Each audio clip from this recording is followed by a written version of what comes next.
Sport Plus. Sport Plus.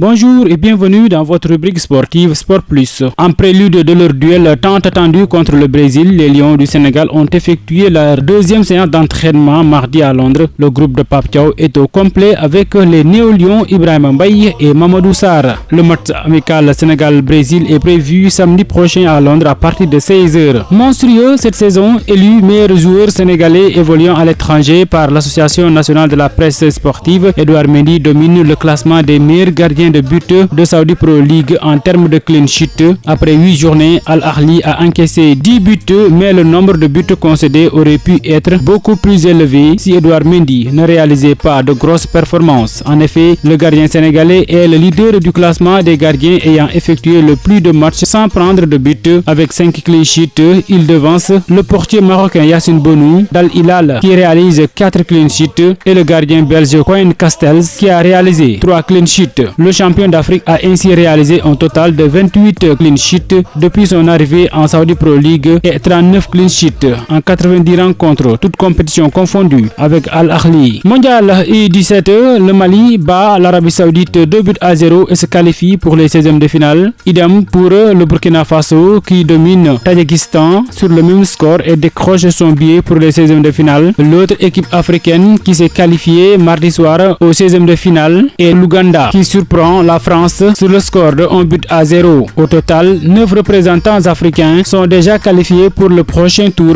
Seule la Côte d'Ivoire qui a été éliminée après les phases de groupe. Et là, l'équipe nationale du Sénégal des moins de 17 ans déjà qualifiée sait en quoi s'en tenir pour la suite de son parcours à la Coupe du Monde. Après avoir terminé premier de leur groupe, les Lionceaux savaient déjà qu'ils allaient défier une nation issue des meilleurs troisièmes et ce sera un duel 100% africain avec l'Ouganda pour les joueurs de Pape Ibrahima Faye. En attendant la confirmation de l'heure, la rencontre entre Sénégalais et Ougandais se jouera vendredi. En cas de qualification pour les 8e de finale, les Lionceaux affronteront le vainqueur du 16e entre l'Allemagne et le Burkina Faso. Pour les autres 16e de finale, notamment pour les nations africaines, la Zambie et le Mali vont en découdre pour une place en 8e de finale où l'une de ces deux nations pourrait affronter le Maroc qui devra se défaire des États-Unis. L'Égypte fera face à la Suisse, la Tunisie à l'Autriche et l'Afrique du Sud au Japon. Parlons à présent de la balle orange avec les qualifications pour la Women's Basket League Africa Zone 5. Yassine Diop en double-double pour sa deuxième sortie avec le club rwandais EPR. 15 points, 15 rebonds, 2 passes décisives, 2 interceptions et 2 contres. Le club rwandais a battu Fox Basketball 89-51 mardi soir au Nyanyo National Stadium de Nairobi. Toujours dans la zone 5,